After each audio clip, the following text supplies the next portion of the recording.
കൂടുതൽ വാർത്തകളും വീഡിയോകളും കാണാൻ ഈ ചാനൽ സബ്സ്ക്രൈബ് ചെയ്യുക. കൂടെ ബെൽ ബട്ടൺ അമർത്തുക. നമസ്കാരം. പ്രാർത്ഥന പലരും പലപ്പോഴായിട്ട് പറയുന്ന ഒരു കാര്യമുണ്ട്, ഞങ്ങൾ പ്രാർത്ഥിച്ചിട്ടൊരു ഫലവും കിട്ടുന്നില്ല, പ്രാർത്ഥനയുടെ ഫലം കിട്ടുന്നില്ല. എന്തൊക്കെ പ്രാർത്ഥിച്ചാലും ഞങ്ങൾക്ക് സംഭവിക്കുന്നതെല്ലാം നെഗറ്റീവാണ്, നേരെ എതിരാണ് സംഭവിക്കുന്നത്. എത്ര കാലമായി ഞങ്ങൾ ഈശ്വരനെ വിളിക്കാൻ തുടങ്ങിയിട്ട്, ഭഗവാനെ, ഈശ്വര, ഗുരുവായൂരപ്പ, ഞങ്ങൾ എന്തെല്ലാം പറഞ്ഞു പ്രാർത്ഥിച്ചു, ഞങ്ങളെ ഒന്ന് രക്ഷിക്കണേ, എന്തിനാ ഇത്ര ദുരിതങ്ങൾ പേറുന്നത്? ഇങ്ങനെയൊക്കെയാണ് ആളുകൾ അമ്പലത്തിൽ പോയി പ്രാർത്ഥിക്കുക. കരയാനും പ്രാർത്ഥിക്കാനും വേണ്ടിയിട്ട് അമ്പലത്തിൽ പോകുന്ന ആളുകൾ മാത്രം അമ്പലത്തിൽ പോകുന്ന ആളുകളുണ്ട്. കരയാനും പ്രാർത്ഥിക്കാനും വേണ്ടി മാത്രം അമ്പലത്തിൽ ചെന്ന് പ്രാർത്ഥിച്ചു കഴിഞ്ഞാൽ തിരിച്ചൊന്നും ഇങ്ങോട്ട് പറയില്ല എന്നുള്ളതുകൊണ്ട് വീട്ടിലുള്ളവരാരും ദുഃഖങ്ങൾ ഏറ്റുവാങ്ങാത്തോണ്ട് അമ്പലത്തിൽ ചെന്ന് നിന്ന് കരഞ്ഞു പറഞ്ഞ് നെഞ്ചത്ത് കൈ വെച്ച് കരഞ്ഞ് ശോകമുഖമായി അങ്ങ് പ്രാർത്ഥിക്കും. എന്നിട്ടോ തിരിച്ചു വന്നു കഴിഞ്ഞാൽ നമുക്ക് വീണ്ടും കിട്ടുന്നത് ഈ ദുരിതങ്ങൾ തന്നെ. ശരിക്കും പറഞ്ഞാൽ ദുരിതങ്ങൾ ഏറ്റുവാങ്ങാനാണ് നമ്മൾ അമ്പലത്തിൽ പോയി പ്രാർത്ഥിക്കുന്നത്. അമ്പലത്തിൽ പോകുന്നത് എന്തിനായിരിക്കണം? നമ്മുടെ മനസ്സിന്റെ ഉള്ളിൽ സന്തോഷവും മനസ്സിന് സമാധാനവും നമ്മൾക്കും ഒരു ചൈതന്യവും കിട്ടാൻ വേണ്ടിയാണ് നമ്മളെപ്പോഴും ക്ഷേത്രത്തിൽ പോകുന്നത്. പക്ഷെ നമ്മളോ നേരെ തിരിച്ച് ക്ഷേത്രത്തിൽ പോകുന്നത് പ്രാർത്ഥിച്ച് ദുരിതങ്ങൾ ഏറ്റുവാങ്ങാനാണ്. അപ്പൊ നമ്മൾ ചെയ്യേണ്ടത് എന്താന്ന് വെച്ച് കഴിഞ്ഞാല്, ക്ഷേത്രങ്ങളിൽ പോകുമ്പോൾ ഇനി മുതൽ എല്ലാവരും ദുരിതങ്ങൾ ഏറ്റുവാങ്ങാൻ ചെല്ലാതെ സന്തോഷമാകുന്ന മനസ്സുകൊണ്ട് അമ്പലത്തിലേക്ക് പോവാം. ഞാൻ ക്ഷേത്രത്തിൽ പോകുന്നു, ഭഗവാനെ കണ്ട് എൻ്റെ നന്മകൾ അറിയിക്കാൻ ഞാൻ പോവുകയാണ്. അപ്പൊ ക്ഷേത്രത്തിൽ പോയിട്ട് ഇനി പ്രാർത്ഥിക്കേണ്ടത് എങ്ങനെയാന്ന് വെച്ച് കഴിഞ്ഞാല്, എത്ര കഷ്ടപ്പാടും എത്ര ദുരിതങ്ങളും ജീവിതത്തിൽ ഉണ്ടെങ്കിലും ആദ്യം തന്നെ നിങ്ങൾക്ക് ഈ ജീവിതമാകുന്ന മനുഷ്യജീവിതം കിട്ടിയതിന് നിങ്ങൾ ദൈവത്തിനോട് നന്ദി പറയാം. അല്ലെങ്കിൽ നിങ്ങൾക്ക് അതില്ല എന്ന് വിചാരിച്ചിട്ട് നിങ്ങൾ എന്ത് ചെയ്യുക? ജീവിതം വേണ്ട എന്ന് വെക്കുന്നവരാണല്ലോ ആത്മഹത്യ ചെയ്യുന്നത്. എത്രയൊക്കെ ആയാലും ഈ മനുഷ്യൻ ജന്മത്തില് ഒരുപാട് നല്ല കാര്യങ്ങൾ നിങ്ങൾക്ക് ചെയ്യാനുണ്ട്. അപ്പൊ ഇങ്ങനെ ഒരു ജീവിതം, ഇങ്ങനെ ഒരു മനുഷ്യജന്മം നിങ്ങൾ കിട്ടിയ, പട്ടിയോ പൂച്ചയോ ആടോ കോഴിയോ പട്ടിയോ ഒന്നും ആവാതെ ഇങ്ങനെ ഒരു മനുഷ്യജന്മം കിട്ടിയതിന് നിങ്ങൾ എന്നും ദൈവത്തിനോട് നന്ദി പറയാം. ഒപ്പം തന്നെ നിങ്ങൾ എത്ര ബുദ്ധിമുട്ടുള്ള സമയമാണെങ്കിലും എന്ത് തന്നെ ദുരിതങ്ങൾ നിങ്ങൾക്ക് ഉണ്ടെങ്കിലും അമ്പലത്തിൽ പോകുമ്പോൾ ചിരിച്ച മുഖത്തോടെ സന്തോഷത്തോടെ ഭഗവാനെ, രാജാവിനെയും ഭഗവാനെയൊക്കെ കാണാൻ പോകുമ്പോൾ ചിരിച്ചോണ്ട് വേണം പോവാൻ. പോയിട്ട് ചെന്ന് നിന്ന് ഭഗവാനോട് പറയാ, ഭഗവാനെ അനുഗ്രഹിക്കണേ, ഇന്നേ വരെ എനിക്ക് കിട്ടിയിട്ടുള്ള അനുഗ്രഹങ്ങൾക്കും ഇന്നേ വരെ എനിക്ക് കിട്ടിയിട്ടുള്ള എല്ലാ സൗഭാഗ്യങ്ങൾക്കും ഭഗവാനെ ഞാൻ നന്ദി പറയുന്നു. ഗുരുവായൂർ നടക്കെ ചെന്ന് നട തുറക്കുന്ന സമയത്ത് തിക്കിക്കൂട്ടി ഇടിച്ചുകൂട്ടി വേർത്തൊലിച്ച് എല്ലാവരും പ്രാർത്ഥന ഇങ്ങനെ ഫലിച്ച് പ്രാർത്ഥിക്കുകയാണ്, കരഞ്ഞ് പ്രാർത്ഥിക്കുക.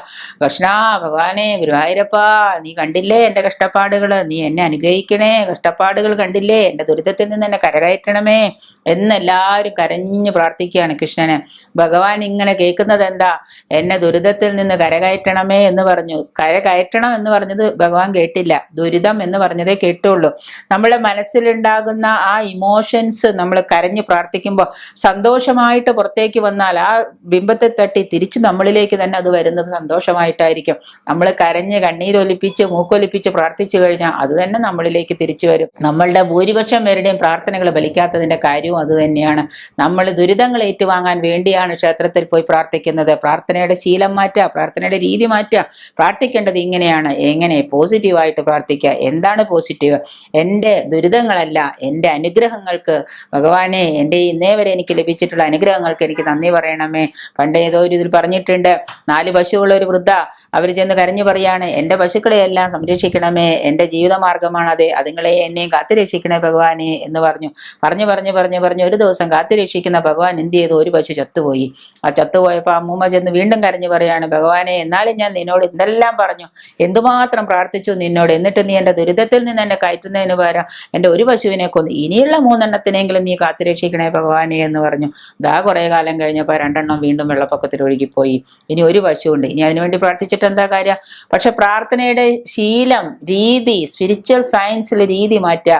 നിങ്ങളുടെ പ്രാർത്ഥനകൾ എപ്പോഴും വലിക്കുന്നത് പോസിറ്റീവും സന്തോഷവുമായ രീതികളാണെങ്കിൽ നമ്മൾക്ക് തിരിച്ചു കിട്ടുന്നതും അതേ തരംഗങ്ങളായിരിക്കും. കാന്തിക പ്രവാഹം ഉളവാക്കുന്ന തരംഗത്തോടു കൂടി നമ്മൾ അത് പറയുന്നത് എന്തും സന്തോഷമായിട്ടായിരിക്കണം.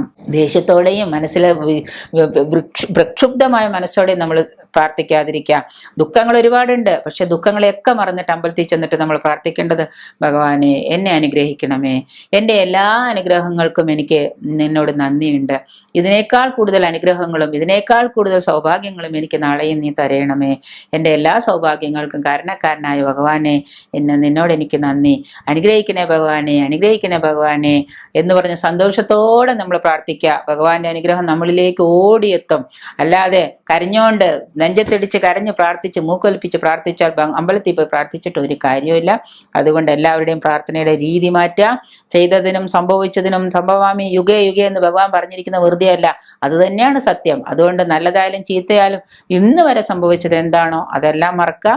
നല്ല രീതിയിൽ പോയിട്ട് സ്പിരിച്വൽ സയൻസിൽ നമ്മുടെ ഹൃദയത്തെ തൊട്ടറിഞ്ഞ് പ്രാർത്ഥിക്കാൻ ശ്രമിക്കുക. പ്രാർത്ഥനകളുടെ ഫലം നിങ്ങൾക്ക് തീർച്ചയായിട്ടും കിട്ടും.